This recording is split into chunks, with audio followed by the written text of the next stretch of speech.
Jadi pada saat Nabi Isa AS meninggal dunia, orang-orang mulai menyimpang. Generasi yang keberapa gitu mulai menyimpang lagi. Tapi ulama hadis mengatakan tidak jelas generasi yang keberapa nih. Yang jelas setelah Nabi Isa meninggal, ya. Kemungkinan besar ini mungkin 2-3 generasi setelah Nabi Isa meninggal. Waktu itu orang-orang masih beriman, kan satu dunia ini kan semua muslim waktu itu. Sudah beriman semua. Tapi setelah Nabi Isa meninggal, mulai orang-orang menyimpang, mulai lagi ada yang melanggar, mulai lagi ada orang yang tidak sholat, mulai lagi ini dan mulai lagi itu, macam-macam, gitu kan? Mulai buat kerusakan-kerusakan. Nah pada saat itu Allah SWT mengeluarkan dabbah. Dabbah ini hewan, ya hewan yang kemungkinan besar dia lebih menyerupai gorila, ya. lebih menyerupai kera, karena ciri-ciri disebutkan dalam hadis itu dia berdiri berjalan seperti manusia tapi badannya penuh dengan bulu, dan dia hewan tapi dia akan bisa berbicara seperti bicaranya manusia. Dia akan keliling mengingatkan orang, jadi dia menjadi dai. Kamu salah, ini kafir, ini kufur, ini salah, diingatkan sama dia. Dan nanti dabbah ini membawa sebuah alat, tidak jelas apa itu, apakah itu besi, apakah itu. Kalau orang yang patuh kembali kepada Allah ya sudah, orang yang tidak patuh maka dicap sama dia, ya. Bagaimana caranya Allahu alam. Yang jelas ini berarti orang yang melanggar, itulah, orang yang melanggar. Seperti itulah. Dan dia akan sampai, dabbah ini dalam beberapa athar disebutkan dia akan sampai ke dia akan sampai ke sekitar Ka'bah, mengingatkan semua orang-orang yang melakukan pelanggaran-pelanggaran.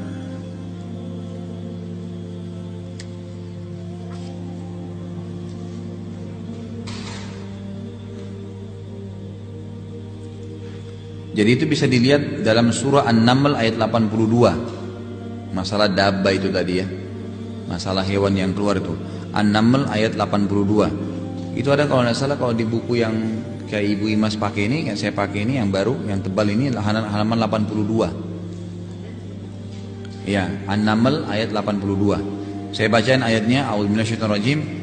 Wa idza waqa'al qawlu 'alaihim akhrajna lahum dabbatan minal ardi tukallimuhum anna an-nasa kanu biayatina la yuqinun.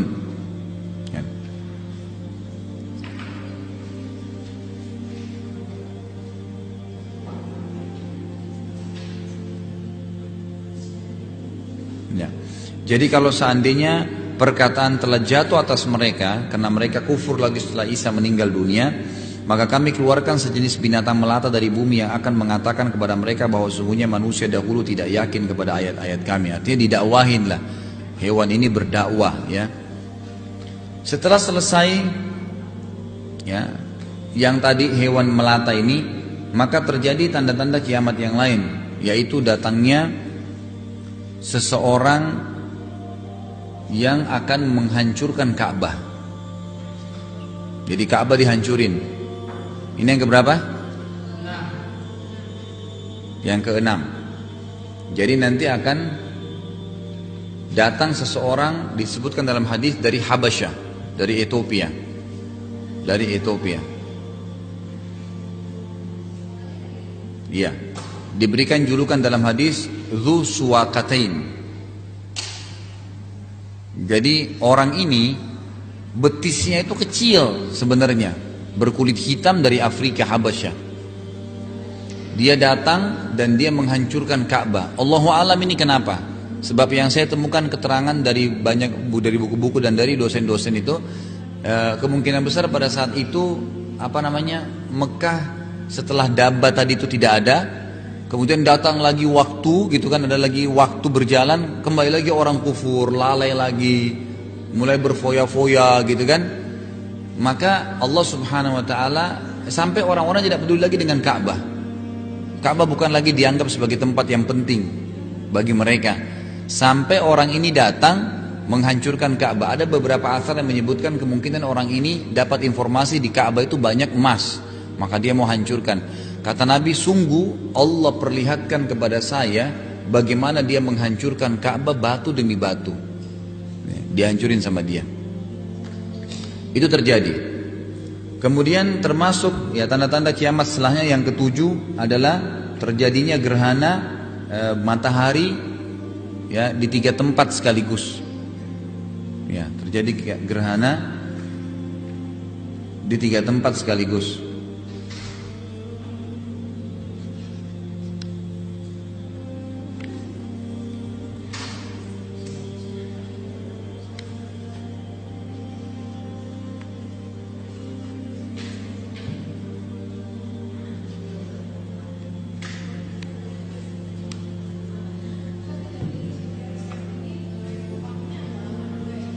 Kenapa? Iya, ada jedahnya, tapi dalam hadis tidak disebutin waktunya. Yang jelas pasti. Iya, jelas ada jeda waktu. Iya.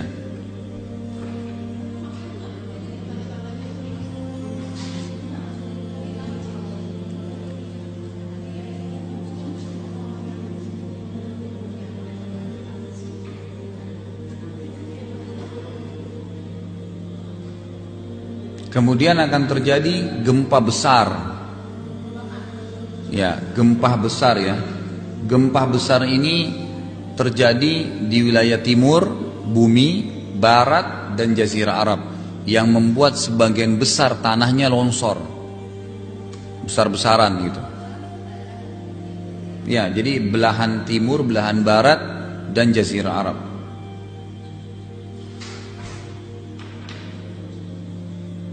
Kemudian setelahnya yang keberapa? Yang ke-9 itu keluarnya api dari wilayah Aden.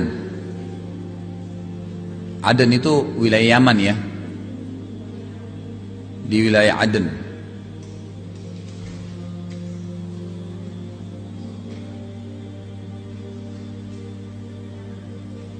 Wilayah Yaman. Kota Aden, sekarang ada kota Aden tuh. Nanti akan keluar api besar dari sana. Yang ke-10 itu matahari terbit ya, dari sebelah barat dan terbenam di timur. Itu terakhir tuh.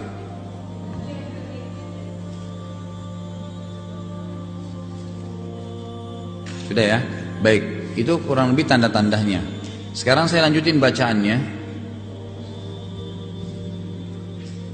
Dikatakan ia juga beriman bahwasanya hari kiamat ini didahului oleh tanda-tanda kiamat seperti munculnya Dajjal, Ya'juj Ma'juj, turunnya Nabi Isa dari langit, keluarnya binatang melata yang dapat berbicara, terbitnya matahari dari tempat terbenamnya sebelah barat dan tanda-tanda lainnya. Kemudian sangkakala trompet raksasa ditiup 1 kali untuk kematian dan kebinasaan. Lalu tiupan berikutnya untuk kebangkitan dan hidup kembali serta menghadap kepada Rabbul Izzati Allah Azza wa Jalla. Kemudian penyerahan kitab-kitab catatan amal masing-masing. Jadi setelah terbit dari matahari dari barat, itu kemudian sangkakala ditiup. Ya, juga ada sebenarnya ada sebuah hadis, tapi sebagian ulama memasukkan tanda-tanda kiamat, sebagian mengatakan itu terikut saja. Allah Subhanahu wa taala akan meniupkan angin ya pada saat itu ya, ditiupkan angin yang mencabut ruh.